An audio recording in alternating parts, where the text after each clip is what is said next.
தமிழ், தெலுங்கு, கன்னடம்னு 1990களில் முன்னணி நடிகையாக வலம் வந்தவங்க தான் சௌந்தர்யா. தமிழில் நடிகர் கார்த்திக் கூட இவங்க நடித்த பொன்னுமணி படம் பார்த்தீங்கன்னா சௌந்தர்யாவுக்கு பெரிய புகழையே தேடி கொடுத்துச்சு.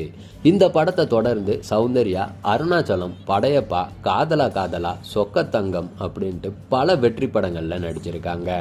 ரஜினிகாந்த், கமல்ஹாசன், விஜயகாந்த்னு முன்னணி நடிகர்கள் எல்லார் கூடயுமே நடித்து புகழடைஞ்சாங்க.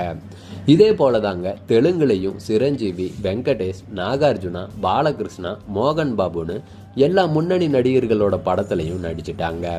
இந்நிலையில் இவங்க 2003வது வருஷம் உறவினர் ரகுன்றவரை கல்யாணமும் பண்ணிக்கிட்டாங்க.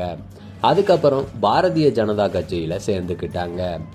கடந்த 2004வது வருஷம் ஏப்ரல் மாதம் பார்த்தீங்கன்னா தேர்தல் பிரச்சாரத்துக்காக நடிகை சௌந்தர்யா பெங்களூரில் இருந்து தெலுங்கானா மாநிலம் கரீம் நகருக்கு செஸ்னா 180 ரக சிறப்பு விமானத்தில் கிளம்புனாங்க.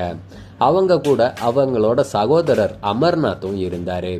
புறப்பட்ட கொஞ்ச நேரத்திலேயே அந்த விமானம் பெங்களூரு வேளாண் பல்கலைக்கழகத்தோட காந்தி குரூசி விசன் கேந்திரா வளாகத்தில் தீப்பிடிச்சு விழுந்துடுச்சு. இந்த கோர விபத்தில் சௌந்தர்யாவும் அவங்களோட சகோதரர் அமர்நாத்தும் பரிதாபமாக உடல் கருகி உயிரிழந்தாங்க. இந்த சம்பவம் நடந்து சுமார் 21 வருஷம் ஆயிட்ட நிலையில் நடிகை மீனா பரபரப்பு தகவல் ஒன்றை வெளியிட்டிருக்காங்க. ஜெகபதி பாபு தொகுத்து வழங்குற ஜெயம்மு நிச்சயமுரா நிகழ்ச்சியில் மீனா கலந்துக்கிட்டாங்க. தன்னோட திரைப்பயணம், குடும்பம் பற்றி மீனா பகிர்ந்தாங்க. அப்போ ஜெகபதி பாபு ஒரு புகைப்படத்தை காட்டி இதை பார்த்ததும் உங்களுக்கு என்ன ஞாபகம் வருதுன்னு கேட்டார். அந்த புகைப்படத்தில் போலீஸ் உடையில் சௌந்தர்யா கூட மீனா இருந்தாங்க.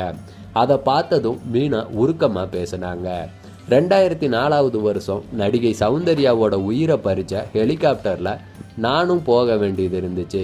என்னையும் கூப்பிட்டாங்க, ஆனால் சூழ்நிலை காரணமாக தவிர்த்துட்டேன்.